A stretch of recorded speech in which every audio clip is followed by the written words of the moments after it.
राज राजेश्वरी माँ धनोक मातेश्वरी के चरणों में नमन, मंच को प्रणाम, अतिथियों को प्रणाम और आप सबको भी प्रणाम। अब ये प्रणाम इसीलिए करना पड़ रहा है क्योंकि ये सिस्टम है। बढ़िया। अब सारे कवि एक लाइन में बैठे हैं। ये चाहते तो संचालक जी को भी लाइन में बिठा लेते, लेकिन इनको आगे बिठाया है क्योंकि ये भी इनका सिस्टम है। अब जितने कवि आए सबने 4 लाइन पढ़ी और तालियां बजाने के लिए कहा, आपने तालियां बजाई। अब संचालक जी ने बार बार हर काव्य पाठ के बीच में अपनी टांग घुसाई। ये इनका सिस्टम है। अब नेता किसी भी पार्टी का हो, नेता किसी भी पार्टी का हो, वो चुनाव जीतने के लिए तरह तरह के वादे करेगा, तरह तरह के झूठ बोलेगा। ये राजनीति का सिस्टम है। बहुत अच्छे। और जीतने के बाद आपसे मिलना तो दूर, आपका फोन तक नहीं उठाएगा। ये भी एक सिस्टम है। बढ़िया बढ़िया। अब किसी भी भारत में किसी भी राज्य के चुनाव खत्म होते ही पेट्रोल और डीजल के भाव बढ़ते हैं। ये सरकार का सिस्टम है। वाह वाह। और कांग्रेस का अध्यक्ष चुना जाएगा तो वो अध्यक्ष कोई गांधी ही होगा। ये कांग्रेस पार्टी का सिस्टम है। वाह। और बीजेपी का कोई नेता भाषण देगा तो भाषण के बीच में 4 बार भारत माता की जय जरूर बोलेगा। ये बीजेपी का सिस्टम है। अब चोर हो या साहूकार, अगर वो किसी काम से थाने गए तो कुछ न कुछ देकर आना ही पड़ेगा। ये पुलिस का सिस्टम है।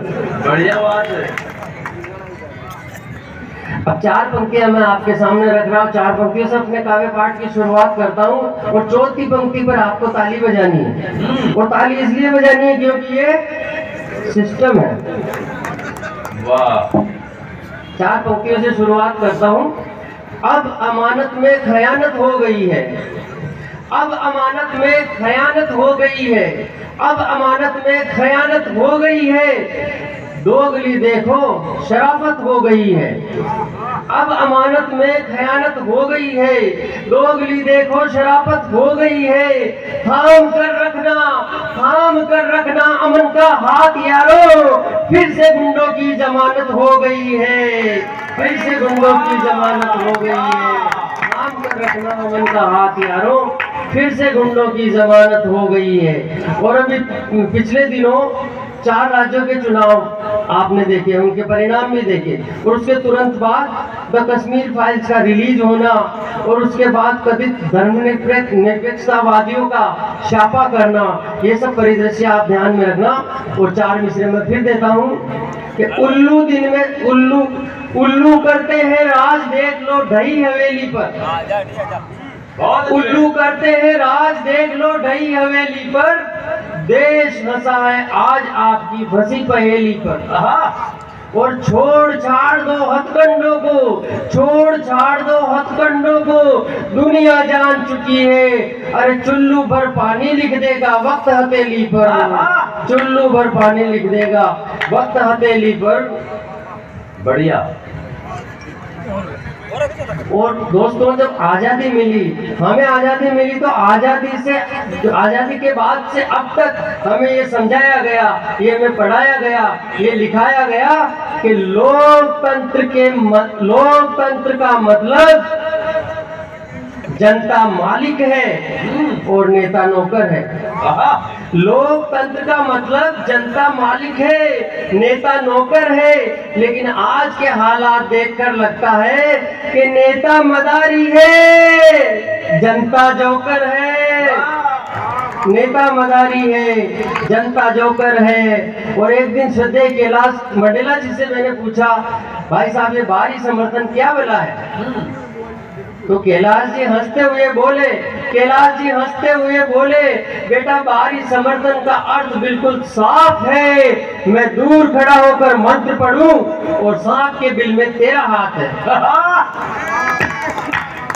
तो मैंने कहा गुरु समझ में आ गया सारा भेद। जिस थाली में खाओ उसी में करो जैसे जिस थाली में खाओ उसी में करो छेद, जैसे कश्मीर में महबूबा मुफ्ती ने किया। अरे जिंदगी भर भारत में रहकर भी पाकिस्तान का समर्थन किया, जिंदगी भर भारत में रहकर भी पाकिस्तान का समर्थन किया और राजनीति की हद तक गिर गई है भाई साहब। कोई जरूरी नहीं कोई बाप अपने बेटे को डांटे और ये कहे तू नालायक है, उसे यो भी डांट सकता है तू विधायक है।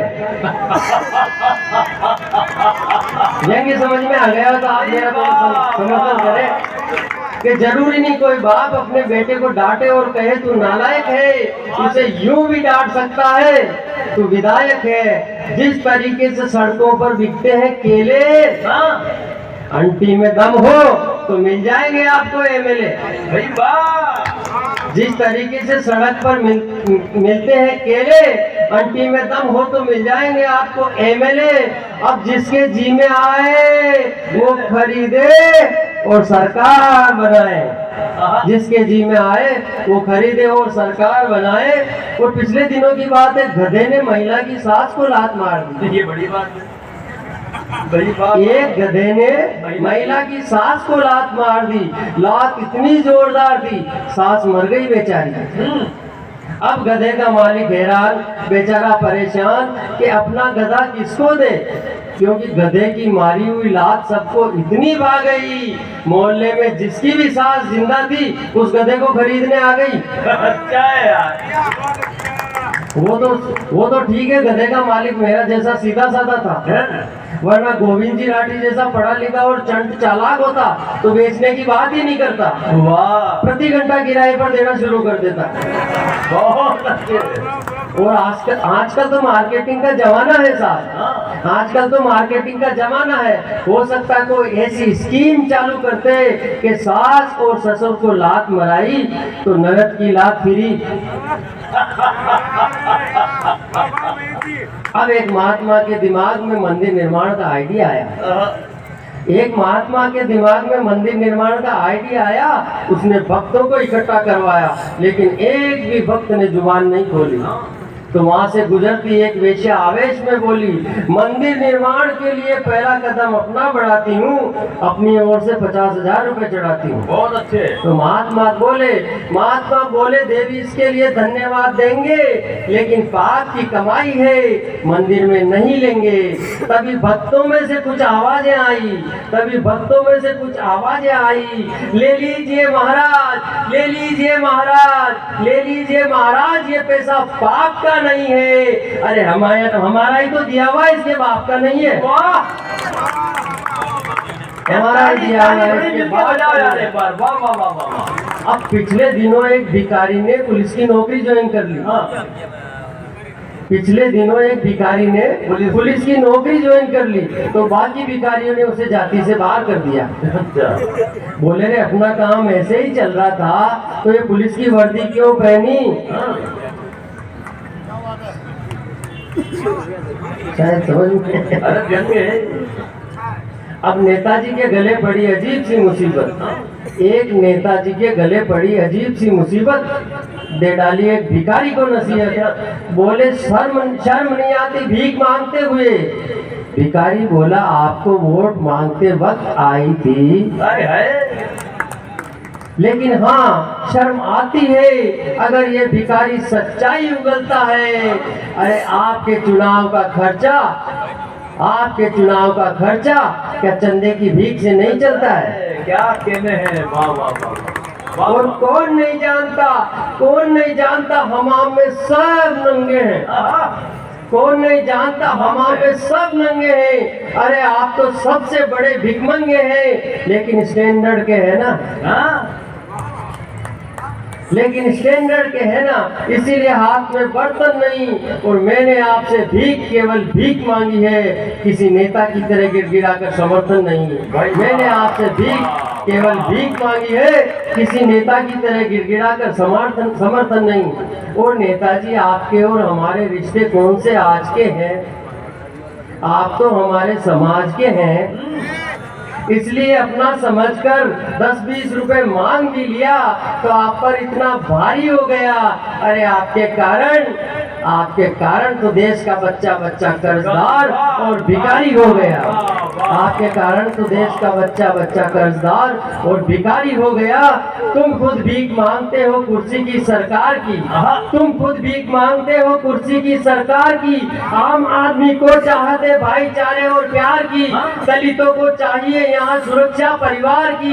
बेटे का बाप मांग करे दहेज में एक कार की, अधनंगी उछलती मल्लिका विपाशा को दरकार है संस्कार की। मेरे देश का बेरोजगार भीख मांगता है 2 हाथों के लिए रोजगार की। मेरे देश का बेरोजगार भीख मांगता है 2 हाथों के लिए रोजगार की।